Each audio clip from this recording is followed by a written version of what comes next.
President Bola Tinubu has described former President Muhammadu Buhari as a man whose leadership stood on the pillars of integrity, accountability and patriotism.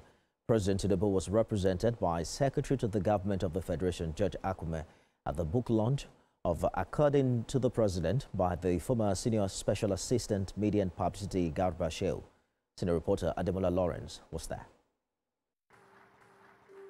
The book, authored by Garba Shehu, former Senior Special Assistant on Media and Publicity to Muhammadu Buhari, chronicles his journey as the presidential spokesperson during one of Nigeria's most defining democratic periods. As a human being, from recounting backroom political negotiations to managing national crises from the Villa's press room, Shehu gives an insider perspective into 8 years of presidential power, decisions and legacy building. Muhammadu Buhari has done his part and the legacy must be preserved.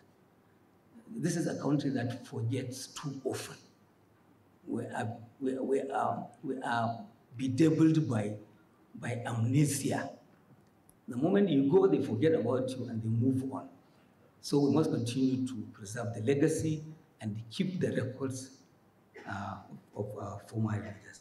Indeed, this book is a blueprint or roadmap to the present and future presidential aides on how to relate and defend the action of policies of the president.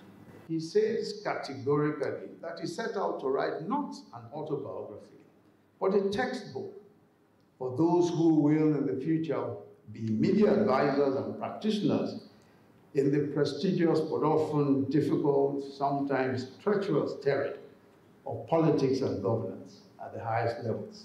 It offers key lessons on leadership communication, governance under pressure, and intersection between power and public perception.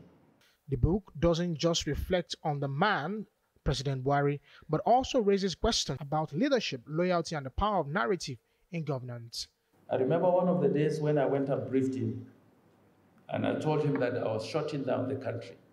He gazed at me strangely, as if, where did you get that power from? I said, it's delegated authority, sir. When you appointed me as chairman of the COVID-19 response team, which had a multi-level approach, you gave us the power. We've discussed everything. As the author reflects on his journey as presidential spokesperson, many here emphasize that journalists must put the nation first above everything else. Ademola Lawrence, TVC News, Abuja.